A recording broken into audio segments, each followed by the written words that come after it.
Olá, queridos filhos e filhas, com grande alegria que acolho no Fé em Debate. Quanto mais conhecemos, mais amamos.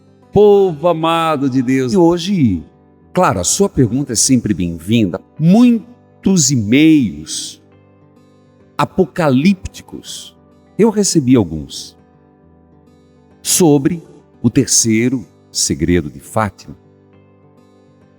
Você sabia que já foi revelado? Pois bem,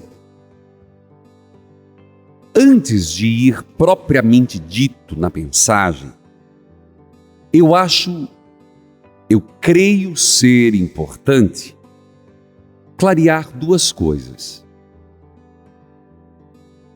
Existem revelações que são de caráter geral. Outras revelações que são particulares. E é importante ter claro isso. Uma chamada revelação pública e outra reservada, privadas. Preste atenção. Uma revelação pública é uma revelação que é para a humanidade inteira. E onde que está essa revelação pública? A revelação pública para nós cristãos está nas duas partes da Bíblia, Antigo Testamento e Novo Testamento. Revelação, porque é nela que Deus se faz conhecer. E a plenitude desta revelação se deu em Jesus Cristo. Porém, existe uma revelação chamada privada, reservada, vamos assim dizer. Porque se lembra de um texto onde Jesus disse, João 16, 12, 14. Ainda tenho muitas coisas a vos dizer, mas no momento não podereis suportar. Quando vier o Espírito da verdade, ele vos dará a conhecer. Quero lembrar também um outro texto, que lembra que existe o dom da profecia,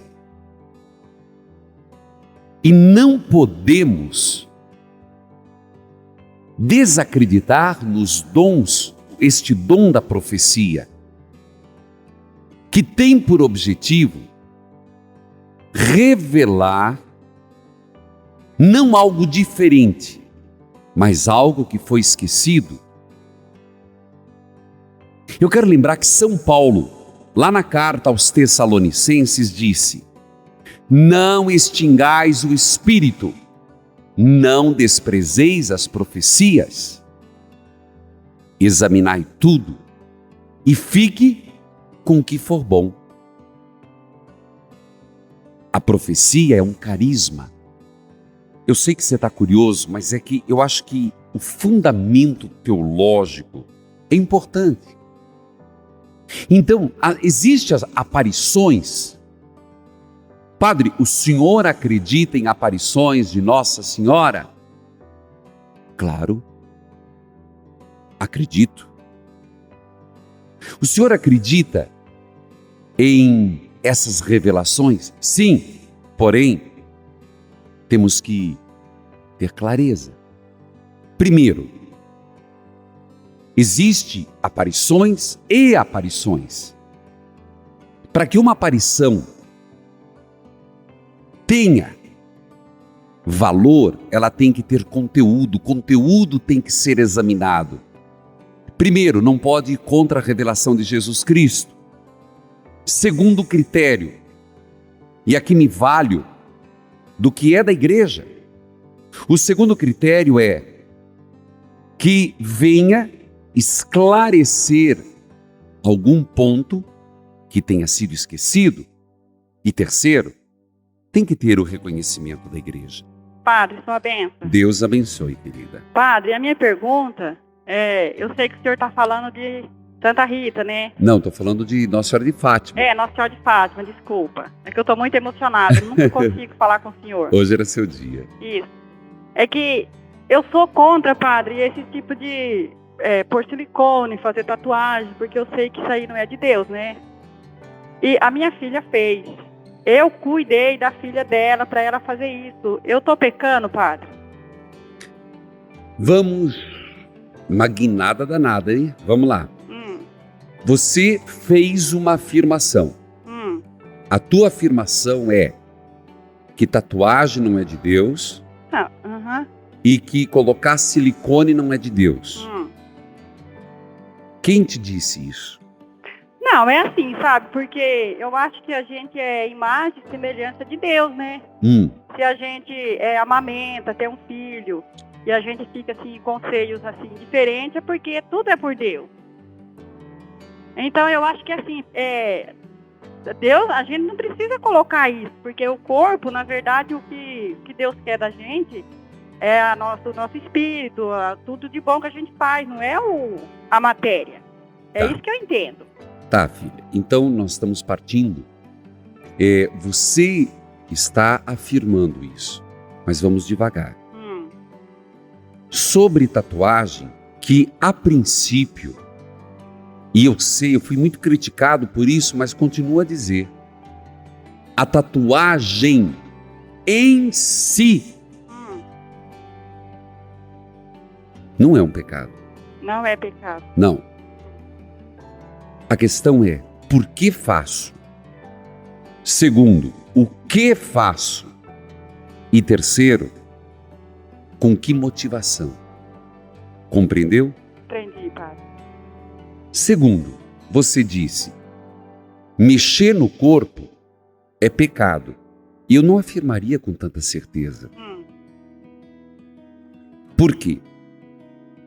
Porque, de novo, vem o mesmo princípio.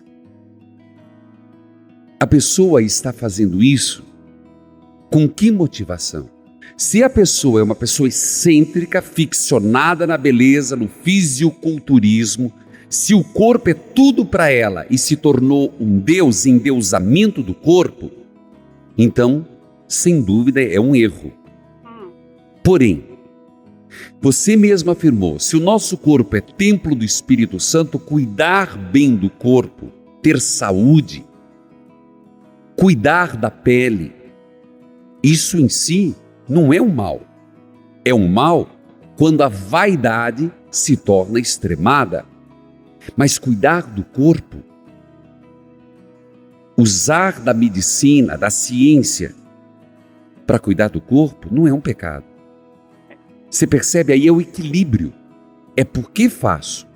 Então, eu percebo sim, padre. Só que se a pessoa não procura nada que é de Deus e procura fazer isso, não é pecado? De novo, veja, nós estamos extremando. Eu acho que o próprio fato da pessoa estar distante de Deus já é um erro. Então, um erro não se justifica com outro. Você não pode dizer que as clínicas estéticas são como existe, eu vi também uma afirmação, que clínica estética é o antro do capeta. É um absurdo. Nós estamos aí sendo extremistas. O problema não é a estética, o problema é a pessoa que vai lá. É o que ela vai buscar. Segundo, o problema não é a estética. Deus deu inteligência. É o afastamento da pessoa de Deus. É o endeusamento do corpo. Então, Adriana, Maria, Oi. Você não fez algo errado. Você cuidou que devia cuidar. Tudo bem, padre. Mais do que jogar para tua filha que ela fez um pecado, tente cativá-la para Deus. É o que eu faço. É o que a igreja diz. A igreja é santa quando ela diz é um processo de atração. Quando a gente joga na cara de alguém, é pecado, você vai para o inferno, a pessoa se afasta. Agora, quando você chama, atrai para Jesus, ela se sente atraída para o bem. Que Deus abençoe, Maria. A primeira revelação do segredo de Fátima foi a primeira e a segunda parte, falava do inferno. É bom lembrar que Jacinta, Francisco e Lúcia tiveram a visão do purgatório. Falava da Primeira Guerra Mundial que iria terminar e que, se os homens não mudassem, viria a Segunda Guerra como veio. O primeiro e o segundo segredo de Fátima, foi um prenúncio dos danos que a Rússia cometeria contra a fé cristã, adesão ao comunismo e os perigos da guerra. É bom lembrar que, quando foi revelado, não se deu muita atenção. A humanidade se voltou à mensagem de Fátima quando começou a Segunda Guerra Mundial. A terceira parte do segredo foi escrita por Lúcia em 1944, a pedido de um bispo. A mensagem foi selada no envelope e foi guardada pelo bispo, o chamado segredo de Fátima. João 23 pediu para ver o envelope e de novo o selou e mandou para o Santo Ofício. Não quis revelar. Papa Paulo VI pediu para ver o segredo, leu e novamente mandou ser guardado.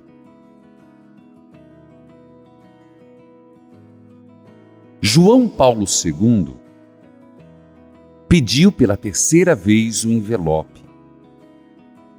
Isso depois do atentado de 13 de maio de 1981. O cardeal Franjo, prefeito da Sagrada Congregação, entregou um envelope em branco com o texto original de Lúcia, que escreveu em português, e outro em cor laranja, com a tradução do mesmo texto na língua italiana. Isso foi no dia 11 de agosto.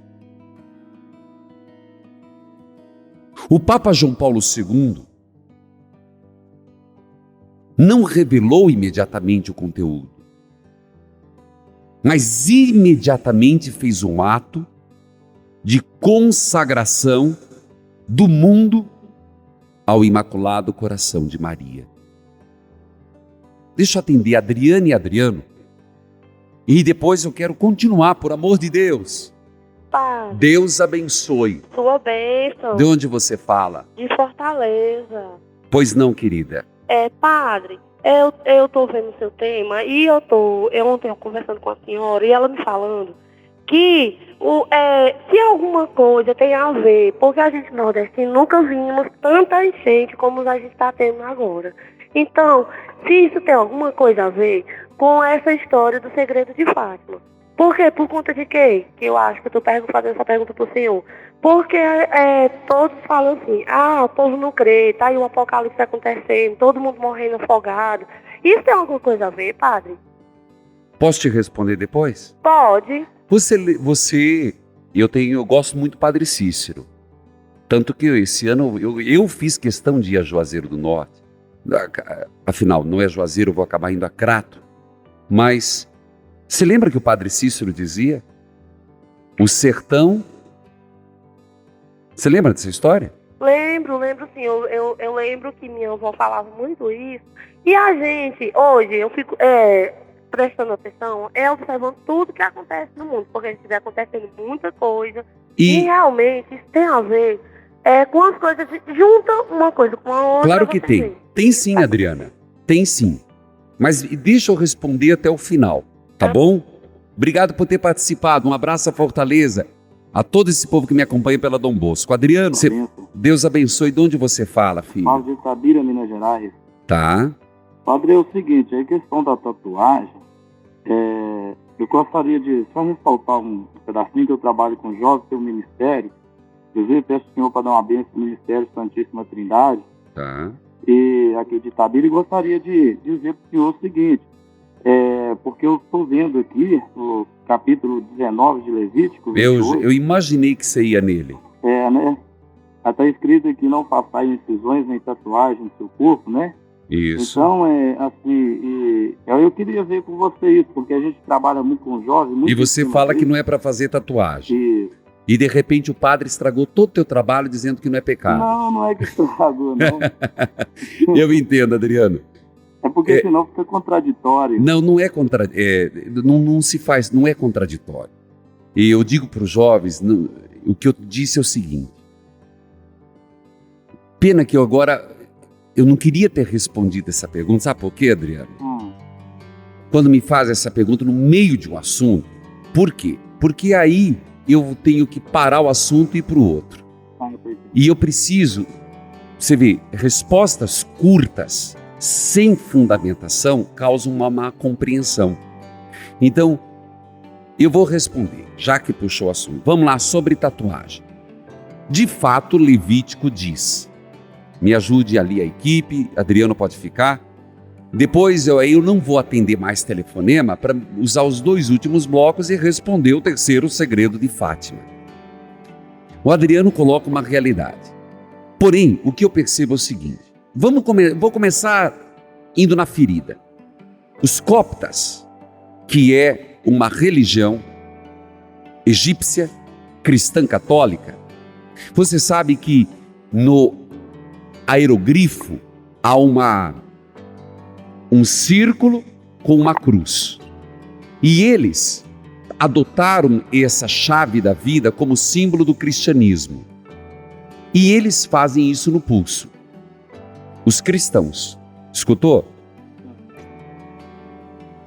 Sobre a tatuagem é o seguinte. Não é indicado. Porém, nós não podemos partir. Se você tiver que dizer a um jovem, faça ou não faça, seja dito que não faça. Porém, se a decisão dela é fazer, que não seja feito como algo para desagradar a Deus. Se quer fazer, que faça de um símbolo cristão. Segundo, se quer fazer, que tenha maturidade de saber que é para sempre. Apesar de todo o risco da dermatologia, de todos os perigos que nós sabemos das agulhas, do sangramento. Terceiro, você vai dizer, numa palestra, padre, eu digo para fazer ou não fazer. Eu oriente para que não faça. Mas por amor de Deus, saiamos de um discurso de dizer que quem fez não pode comungar, de quem fez não pode servir à igreja. Por quê? Porque nós temos que lembrar que um erro não justifica outro, que nós somos uma igreja da acolhida e não da exclusão. Eu tenho medo de sites, de artigos, de pregações que leva a pessoa a se sentir excluída, que os jovens se sintam pisados e menosprezados diante de um puritanismo. Escutou, Adriano? Nós sabemos o ideal. O ideal é um princípio. Mas entre o ideal e o real, nós temos que ir para o bom senso. Repito, Adriano. Se você me perguntar, deve fazer? Eu vou responder, não. Porém, se vai fazer, então ao invés de colocar lá um dragão, a cabeça de um capeta, um tridente, uma fadinha, coloque um símbolo religioso. Coloque algo que não desagrade a Deus. Um símbolo de fé. Entendeu? Tá bom, padre. Muito obrigado. Sua bênção. Que Deus abençoe. Eu agradeço você. Quantos anos você tem? Eu tenho 28. Que maravilha, trabalha com jovens? Trabalho com jovens, fui membro de uma comunidade católica Templo do Espírito Santo. Que maravilha. Eu amo mesmo, pessoal aqui, comunidade Aliança, né? Isso é maravilhoso, viu, Adriano? E hoje eu tenho um ministério na minha responsabilidade. É ministério de música, ministério de pregação? Rapaz, parabéns, viu? Obrigado. E continue nessa missão. Você entendeu bem minha resposta? Entendi, sim, tá claro. É que a gente tem que trabalhar com o ideal e com o real. É que eu nunca esqueço, sabe, Adriano, um jovem que chegou na igreja e ele tinha uma tatuagem aqui na igreja de Guadalupe. E ele dizia assim: padre, eu queria tanto trabalhar na igreja, mas me disseram... Mas ele disse: eu não posso porque eu sou tatuado e me disseram que isso é coisa do diabo. Cara, deu um trabalho para mim convencer esse rapaz de que ele era amado por Deus. Você entende o perigo? Que Deus abençoe no teu ministério, viu, Adriano? Dê um abraço a toda a sua comunidade. Queridos filhos e filhas, nós estamos falando sobre Nossa Senhora de Fátima. E eu vou continuar. Quero lembrar que o Papa João Paulo II não revelou imediatamente, mas logo depois fez a consagração. A terceira parte do segredo de Fátima refere-se a palavras de Nossa Senhora.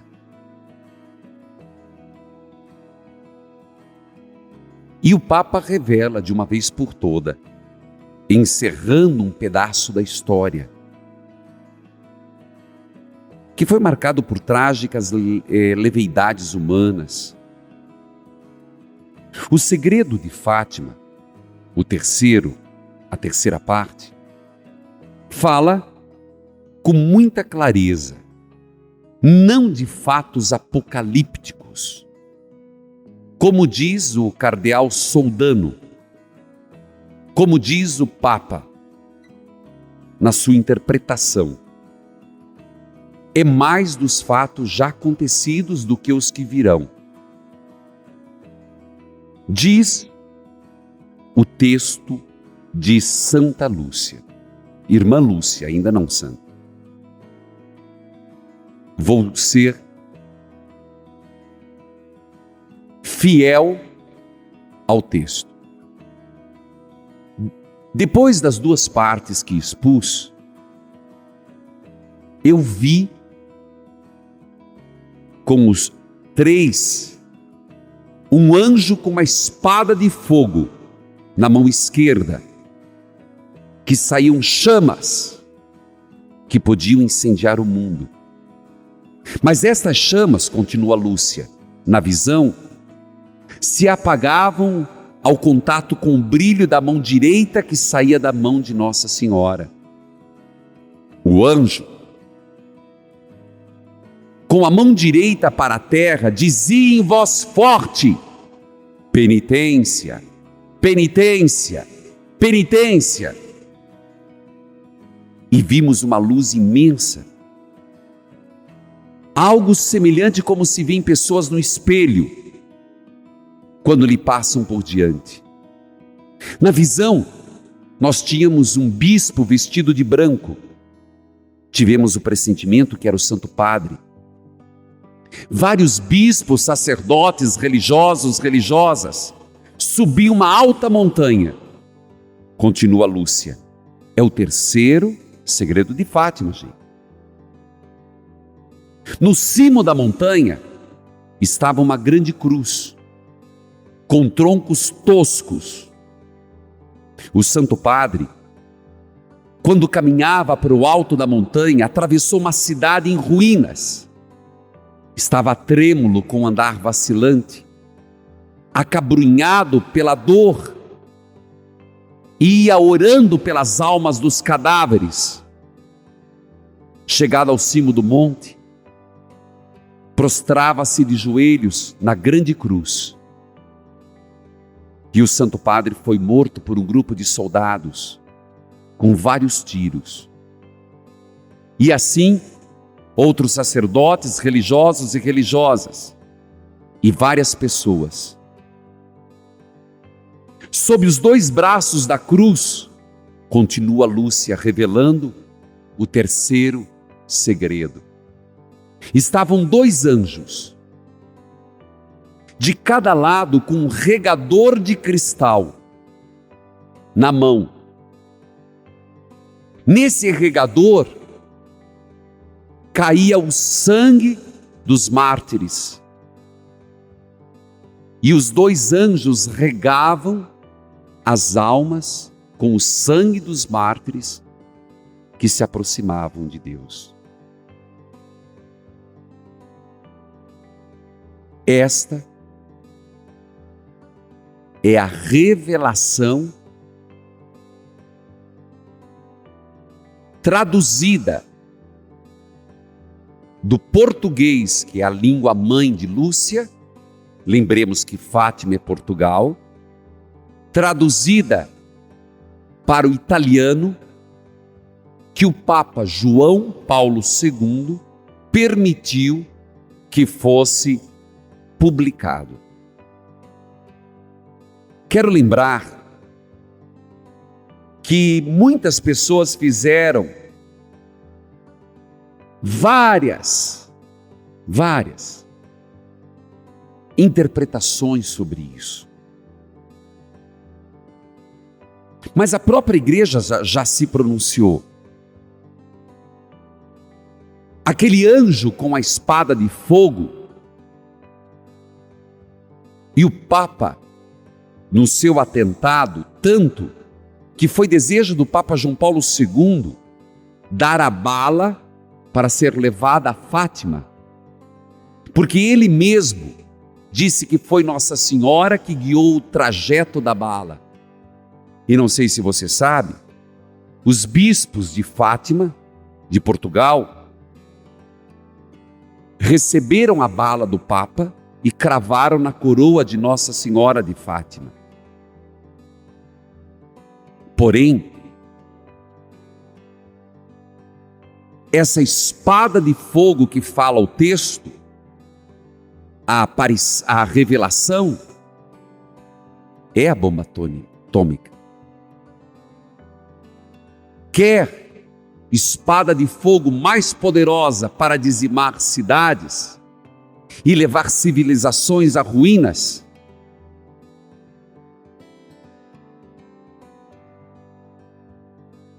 O próprio Vaticano já se manifestou.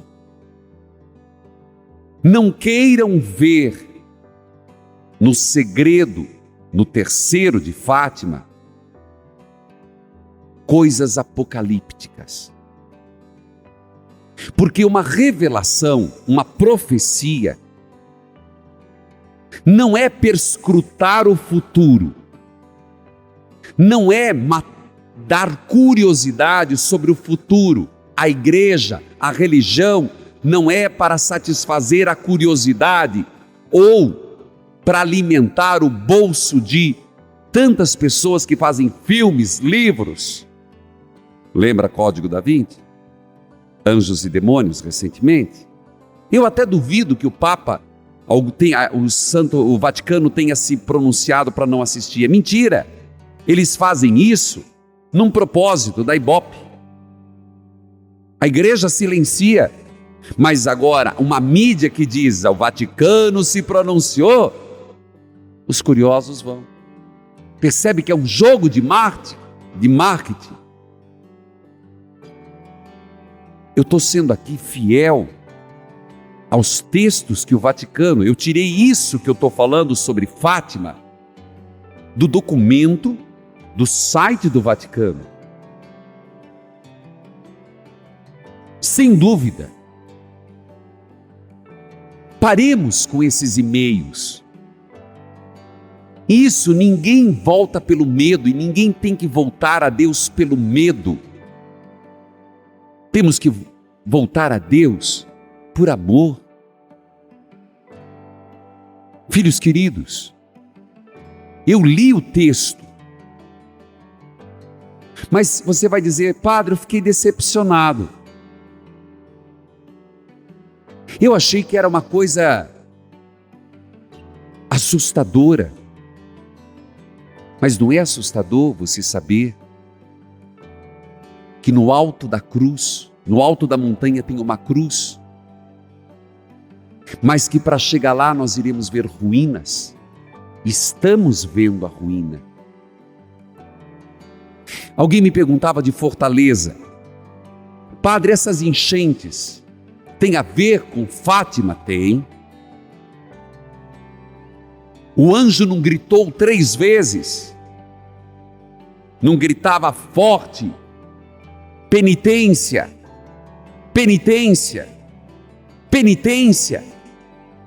Você acha que nós estamos vivendo a penitência? Você acha que um casal está optando continuar junto mesmo com tribulações? O Catecismo da Igreja Católica, a Igreja nos ensina que nós temos que olhar para os sinais e aprender. Por isso, aguardemos, esperemos, fiquemos com aquilo que é certo. Resumindo, padre, faz um resumo. Já foi revelado? Foi. Qual a matéria central? O ateísmo. Perseguição, mártires. Fala do futuro, do passado? Fala do ateísmo. O que impressiona é que no terceiro segredo de Fátima, no alto do monte, tem uma cruz. Agora fala o padre Reginaldo. O documento está lá. Eu não creio que o ateísmo possa, de tudo da revelação de Fátima, seja reduzido só à Rússia. Aquilo foi um momento. Até o marketing capitalista contra o socialismo. Toda e qualquer forma de ateísmo de ontem, de hoje, se inclui na mensagem de Fátima. O próprio endeusamento do capital é um ateísmo. Fala o padre Reginaldo. As catedrais dos shoppings hoje é um ateísmo, onde o altar são as vitrines, os confessionários, os cartões de crédito. É um ateísmo. Não creio que possa ser resumido. A espada de fogo, a única bala que foi contra o Papa, é também. Aquela bala foi um sinal de que o cristianismo é perseguido. Mas o anjo que está com aquela espada de fogo prescreve que o homem tem hoje condições de acabar com todo mundo num apertar do botão. E que Nossa Senhora, como diz a revelação, branda, apaga. Não por acaso o Papa consagrou o mundo ao Imaculado Coração de Maria. A cruz, eu creio piamente, fala o padre Reginaldo, que o pior ateísmo estaremos por enfrentar. Que não é uma luta contra Deus, mas é uma luta contra Jesus Cristo. Fala o padre Reginaldo. Não tenho medo das seitas. Tenho medo daqueles que negam a cruz. O mundo não é mais católico. Se juntar todos os cristãos, somos a maior religião do mundo. Mas o catolicismo não é o maior. Hoje é o islamismo. Não estou dizendo que não estou fazendo críticas, apenas uma constatação agora. O islamismo não aceita Jesus como o Messias, o Senhor, o Filho de Deus. Não é esta a profecia de fato? Quando a cruz será, pelo menos tentarão tirar do linear da história. Ninguém morre por Deus, se morre por Jesus. Por que Paulo mudou de religião? Ele acreditava em Deus, mas ele descobriu uma novidade: Jesus. Pedro morreu de cabeça para baixo, por quê? Por Jesus. Os mártires da igreja, Jesus. Não por acaso Lúcia disse: no alto da montanha tinha uma cruz e o Papa caminhava por ela. Sacerdotes eram mortos antes que o Papa chegasse na cruz. Isto penso eu. Obrigado pela sua participação. Espero ter ajudado. Evangelizar é preciso.